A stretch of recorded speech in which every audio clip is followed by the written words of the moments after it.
राजीव, अब आप इसे किस तरह से देख रहे हैं? क्या प्रधानमंत्री मोदी की अपील ये कोई चेतावनी है? क्या वाकई भारत वैश्विक आर्थिक संकट के मुहाने पर खड़ा है, या विपक्ष तो कल से ही अब आरोप लगाना शुरू हो गया है कि यहां पर भाई सरकार अपनी जिम्मेदारी जनता पर डाल रही है, या वक्त आ गया कि हम अपने आप को संभालें ताकि जो दूसरे देश जिस स्थिति में पहुंच गए हैं उस स्थिति में भारत ना पहुंचे? देखिए पूजा, मैं अपनी बात एक शेर से शुरू करता हूं कि तुम आसमां की बुलंदी से जल्दी लौट आना, तुम आसमां की बुलंदी से जल्दी लौट आना, हमें जमी के मसाइल पे बात करनी है। ये 28 फरवरी से ये विश्व संकट है, लेकिन चुनाव आयोग ने चुनावों की घोषणा कर दी तो ये विश्व का ये जो आर्थिक संकट, वैश्विक संकट है, ये पता नहीं चला। चुनाव खत्म हो गया है तो जमीन के मसलों की बात होने लगी।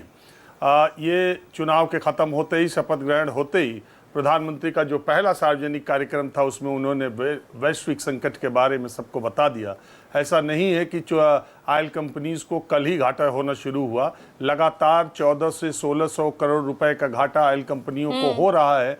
चुनावी आचार संहिता के समय भी हुआ था, लेकिन चूंकि चुनाव है और चुनाव में कोई भी सरकार ये रिस्क नहीं लेती कि वो दाम बढ़ा दे और चुनाव में उसका नकारात्मक असर पड़े।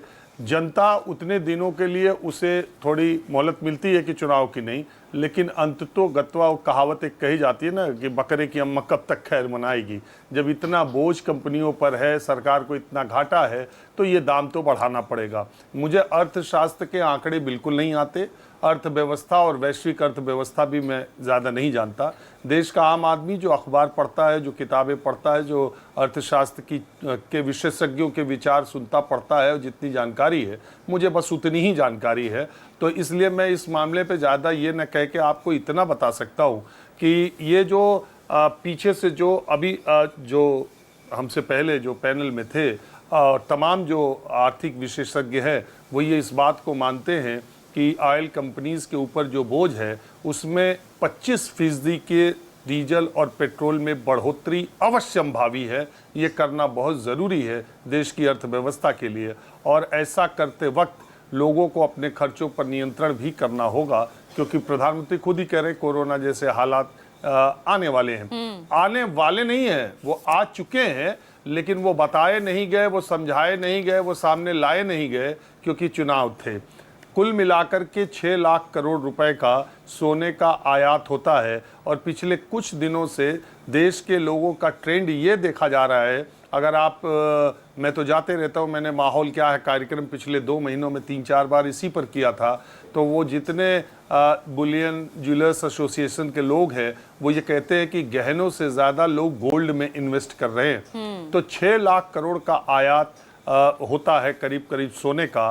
3.5 से 3 लाख करोड़ रुपए लोग भारतीय विदेश यात्राओं में खर्च करते हैं, और 1.5 लाख जो है वो जो खाद आती है उसके आयात में हमारा खर्चा होता है। मोटे तौर पर 10 लाख करोड़ रुपए इन 3 मद में होता है। प्रधानमंत्री ने यही 3 बातें कही हैं कि आप किसान खाद के बारे में, और आप जो वर्क फ्रॉम होम करें, अगर कर सकते हैं, मेट्रो से चल सकते हैं तो तेल को बचाएं, और सोना खरीदने में हम जो है आयात करने में विदेशी मुद्रा न दें।